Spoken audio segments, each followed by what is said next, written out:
Hey everyone, and welcome. Today we are diving deep into the invisible, silent force that makes your computer, well, a computer. So get ready, because it's time to meet the conductor. I mean, think about it for a second. That machine on your desk, it's really just a box of parts, a processor, some memory, a hard drive. So what's the secret sauce? What's the magic that brings it all to life so you can actually browse the web, write an email, or play a game? Well, the answer is the operating system, or OS. And honestly, the best way to wrap your head around it is to picture the conductor of a huge orchestra. The conductor doesn't actually play an instrument, right? But without them, you wouldn't have music. You just have chaos. The OS is what creates the harmony. So, what does this conductor actually do all day? It really boils down to 6 fundamental jobs that are absolutely essential for keeping the whole show running smoothly. Let's break them down one by one. First up, we have process management. You can think of every single app you run, your web browser, your music player, whatever, as a musician in the orchestra. The OS is the one deciding who gets the spotlight and for how long. So it's constantly starting and stopping these little performances, it's prioritizing the important soloists, like that video call you're on, and it's making sure one musician's really loud tuba doesn't completely drown out another's delicate flute. Okay, but with all those musicians, where do they all sit? That brings us to memory management. Think of your computer's RAM as the stage itself. It's a limited space, and every single performer needs a seat. So what this means is, the OS is always keeping track of which seats are free, it's handing out the right data, the sheet music, to the right application, and, just as important, it's clearing the stage when a performance is done to free up that space for the next act. But what about all the music that isn't being played right now? That's where secondary storage comes in. Your hard drive or your SSD, that's like a gigantic music library backstage, holding every single score the orchestra could ever possibly need. So when you save a file, you're basically giving the conductor a new score to put away in the library. When you open one, you're asking the conductor to go run back and fetch it. And all the while, behind the scenes, the OS is tidying up, making sure there's always room for new music. Now, an orchestra isn't just the musicians on stage, right? You've got stagehands, sound techs, lighting crew. For a computer, that's your keyboard, your mouse, your monitor.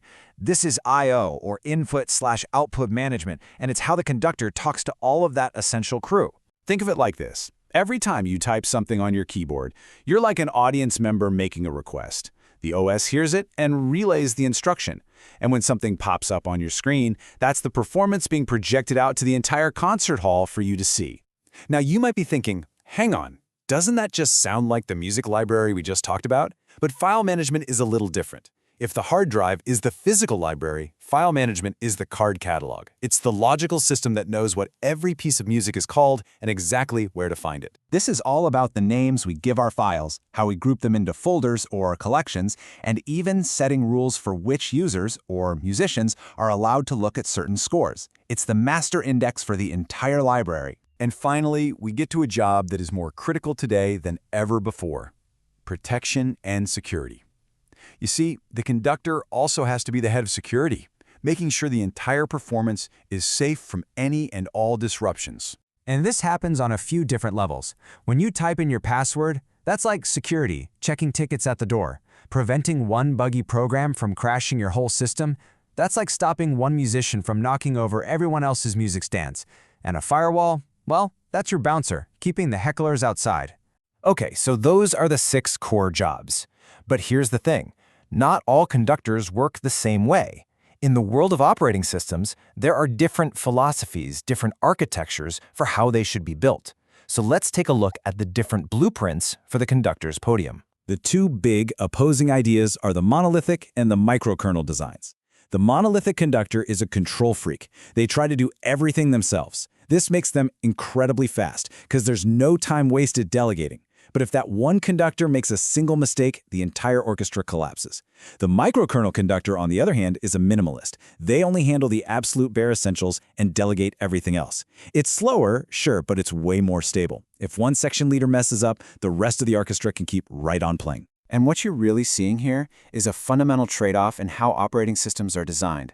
On one end, you've got that monolithic style, prized for its raw speed, but it's fragile. On the complete opposite end, you have the microkernel, incredibly stable and secure, but it's the slowest of the bunch. And then there are other designs, like the layered approach, that try to find a happy medium, kind of like having a whole team of assistant conductors. This all brings us to the future, because as our digital orchestras get more and more complex, designers are exploring some really radical, almost avant-garde ideas for how to conduct them. Here's a wild thought for you. What if we just got rid of the conductor?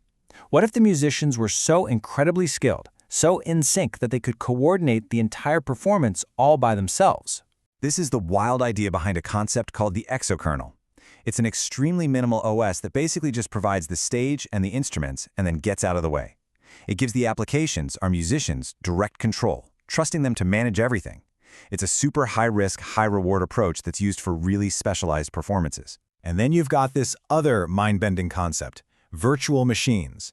This is like having a stage that is so huge and so cleverly designed that you can have multiple, completely separate orchestras performing at the exact same time. Each one has its own conductor, its own musicians, its own music, and they are completely oblivious to the fact that other orchestras are sharing the same physical space. So in the end, the operating system is really the unsung hero of all of modern computing. It's the conductor that transforms that silent hardware into this incredible symphony of function. But as our technology gets crazier and more complex, the very nature of that conductor has to change with it. From an all-powerful maestro to a minimalist coordinator, or maybe no conductor at all. It really makes you wonder, what kind of performance are we going to see next?